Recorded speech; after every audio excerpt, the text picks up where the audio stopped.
ஆம் அபிமன்யு, பாவ புண்ணிய கர்மங்களானது முத்து மாலையின் வரிசையை போன்றது.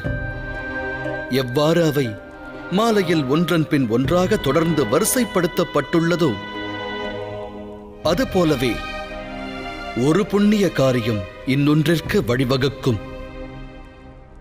ஒரு பாவமானது இன்னொரு பாவத்திற்கே வழிவகுக்கும். பாவச் செயல் மனிதனுடைய அகங்காரத்திற்கு சுகம் அளிக்கும். மனிதன் பாவச் செயல் புரியாமல் இருக்க வேண்டுமாயின் அப்பாவச் செயலால் விளையவுள்ள பலனை அவன் முதலில் அறிய வேண்டும்.